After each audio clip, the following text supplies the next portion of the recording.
je pense que déjà il faut faire un diagnostic du territoire ou en tout cas regarder les flux et puis surtout regarder la densification économique entre le secteur privé et le secteur public puisque les flux ne sont pas les mêmes. Et une fois que des premiers éléments ont été posés, de voir quel est l'enjeu prioritaire du déchet ou quel est le déchet qui pose le plus de problématiques et surtout quel est celui qui pourrait être réutilisé en fait, par des acteurs qui sont en proximité.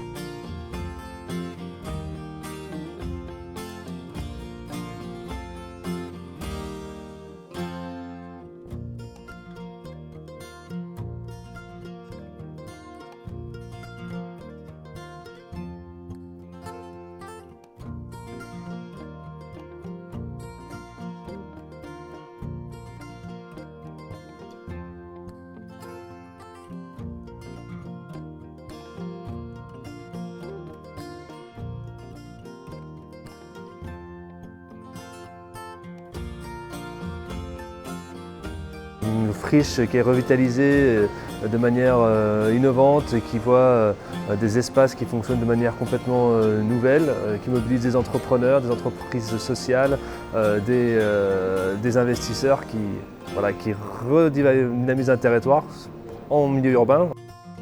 Darwin Écosystème, beaucoup de créativité, beaucoup d'innovation, sociale en particulier.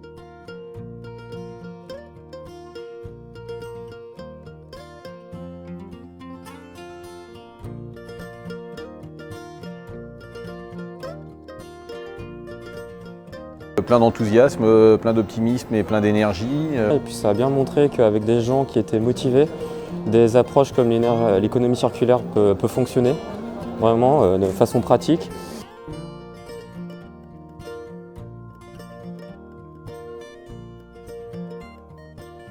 Et ça donne aussi des idées pour notre territoire, pour pouvoir dupliquer et reproduire ces modèles à notre échelle.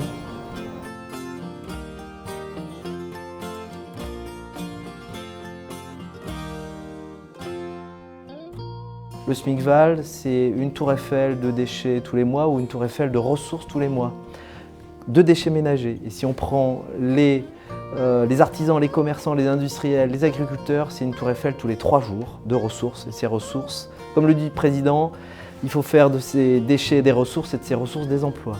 On parle pratiquement que de ressources ici, plus de déchetterie, on parle de pôle recyclage, de pôle ressources. Alors NISP, c'est de l'écologie industrielle territoriale. Le principe est simple, c'est mettre autour de la table une cinquantaine d'entreprises et en 2-3 heures révéler un nombre de synergies entre elles pour que les déchets des uns soient les ressources des autres. Chez nous, on a inauguré ça le 1er décembre, on a mis 36 entreprises autour de la table et en 2h30, on a révélé plus de 500 synergies entre entreprises. L'objectif de création d'emplois, c'est plus de 100 emplois additionnels à 2020. Un syndicat qui m'a impressionné par sa liberté, par le fait de ne rien s'interdire et de proposer des solutions que les autres acteurs n'ont pas été capables d'organiser jusqu'à présent. Très instructif, des modèles à copier, à développer, à siphonner comme on a pu l'évoquer aujourd'hui. Quand on partage une voiture, un avion, un bus, des bouchons, des repas, on construit du collectif et je crois que c'est ce que le cluster voulait faire avec ce voyage-là. Et j'ai l'impression qu'on y est arrivé avec un petit collectif et je pense qu'il ne fera que grandir dans les prochains voyages. Et ça, c'est super agréable. On découvre des personnes aussi, on découvre des tempéraments, on découvre des envies et c'est des énergies sur lesquelles je crois qu'on pourra tous s'appuyer à notre tour dès la semaine prochaine et les mois qui viennent.